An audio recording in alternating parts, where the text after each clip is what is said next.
Für uns ist die Sun Machine eine Hommage an David Bowie. Memory of a Free Festival ist ein Lied, das entstanden ist, weil David Bowie selber ein Festival gemacht hat als junger Mann und nach dem Festival das Gefühl hatte, in eine ganz andere Welt gereist zu sein, mit vielen anderen zusammen eine andere Wirklichkeit erlebt zu haben und darüber ein wunderschönes Lied geschrieben hat. Für uns ging es um was ganz Ähnliches. Wir wollten in dieser Corona-Zeit, in diesen trüben, angstvollen Tagen Raum geben, Licht schaffen, die Möglichkeit geben, wieder zusammen zu sein, das Leben zu genießen, sich zu verwandeln. Und davon handeln hier all diese Arbeiten, die wir zeigen.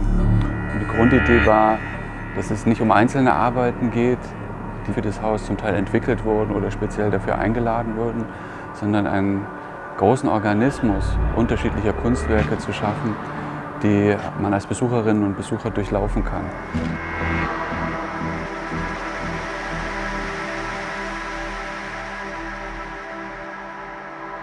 Dieses Haus ist eine Veranstaltungsmaschine, die viel Simultanität programmieren wollte, die Übergänge erlauben wollte, Begegnungsflächen geschaffen hat, in der sozusagen vieles nebeneinander passiert.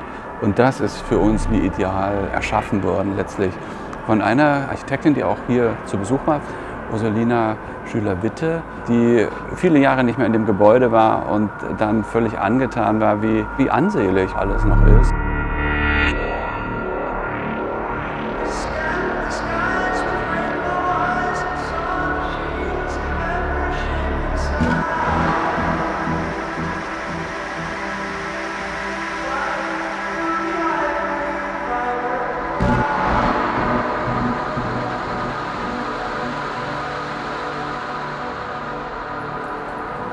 Ja, Sun Machine ist eigentlich ein Raumschiff, das uns zu einer Reise in andere Welten einlädt.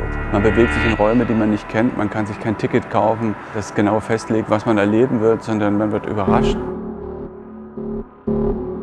Wenn Sie unten reinkommen, werden Sie erstmal von einer riesigen Soundinstallation begrüßt, die an Bowie erinnert. Gleichzeitig aber auch alles, was in dem Raum verteilt ist, verbindet. So geht das im ganzen Gebäude. Durch all das hindurch geht letztlich die Konfrontation zwischen Technologie, Technik, dem ganzen Stahl, der in dem Haus verbaut ist, und Körper, der Fragilität der Natur. Das bestimmt unser Interesse an der Arbeit von Akrobaten. Wir haben sehr viele Künstler eingeladen, die mit ihrem Körper arbeiten, aber in einer Weise, die mit Zirkus im klassischen Sinne wenig zu tun hat, sondern eher mit Tanz, mit Bildhauerei. Wir haben Konzerte, wir haben Vorträge, wir haben Performances, wir haben eine Ausstellung. Wir haben im Grunde eine Strategie entwickelt in den letzten Jahren, die diese Dinge verbindet, um bei den Besucherinnen und Besuchern ganz unterschiedliche Erfahrungsangebote machen zu können, in denen sich ein und das gleiche Thema entfaltet.